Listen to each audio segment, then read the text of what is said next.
Document સાથે certificate માંગ કરી। રાઇડ મેન્યુફેક્ચર ડેટ અને વિવિધ સર્ટિફિકેટ માંગતા મેળો ચકડોળે ચડ્યો છે। આરએનબીનું રાઇડ સંચાલક સ્પષ્ટ સૂચના સર્ટિફિકેટ તો જોઈએ।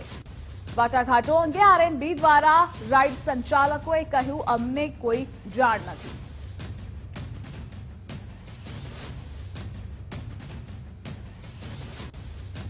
અને આ મુદ્દે સંવાદદાતા રહીમ જોડાયેલા છે। રહીમ, ફરી એકવાર રાજકોટનો લોકમેળો ચકડોળે ચડ્યો છે। કલેક્ટર અને રાઇડ સંચાલકોની બેઠક હતી, શું વાંધો પડ્યો?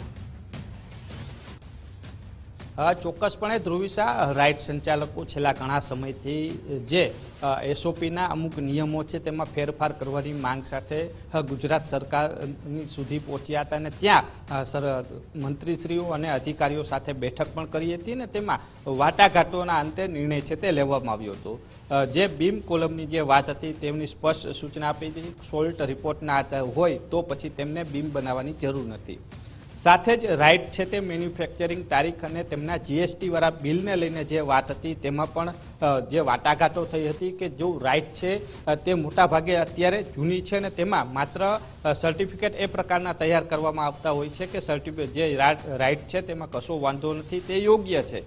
પરંતુ આરએનબી દ્વારા જે રીતના રાઇડ સંચાલકો ત્યાં પહોંચ્યા હતા અને આરએનબીએ કહ્યું કે અમને જીએસટી સાથે અને જે મેન્યુફેક્ચરિંગ ડેટ સાથેના સર્ટિફિકેટ જોશે તો જ અમે મંજૂરી આપશું। એટલે ફરીથી રાજકોટનો લોકમેળો છે તે ચકડોળે ચડ્યો છે, કારણ કે કલેક્ટર અને જે ક્રાઇમ બ્રાન્ચના ડીસીપી છે કે લોકમેળા સમિતિના ચેરમેન છે તેઓએ સ્પષ્ટપણે વાત કરી હતી। વાટાઘાટોના નિયમ અનુસાર રાઇડ સંચાલકોને મંજૂરી આપવાની જે વાત કરવામાં આવી છે તેમાં, પરંતુ આરએનબી સાથે જ્યારે ચર્ચા થઈ તો તેઓના અધિકારીઓ દ્વારા રાઇડ સંચાલકોને સ્પષ્ટ કહેવામાં આવ્યું છે કે અમારા સુધી આ પ્રકારના કોઈ વિગતો કે વાતચીત છે તે આવી નથી, જેથી અમે કોઈ પ્રકારની હાલ મંજૂરી નહીં આપી। જોકે હવે સમગ્ર મામલે આજે આરએનબી અને કલેક્ટર અધિકારીઓ સાથે વાતચીત કરશે અને રાઇડ સંચાલકો છે તે પણ કલેક્ટર અને મુલાકાતે જવાના છે કે ફરીથી આ પ્રકારનો ઇસ્યુ ઊભો થયો છે, કારણ કે આગામી 28 તારીખે તો હરાજી થવાની છે ને તે પહેલાં ફરીથી આખો લોકમેળો છે તે વિવાદનું વંટોળ બન્યું છે, કારણ કે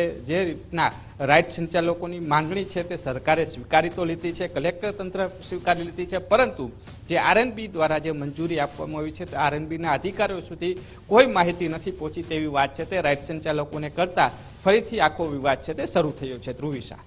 જી રહીમ, જોડાવા બદલ આભાર આપનો।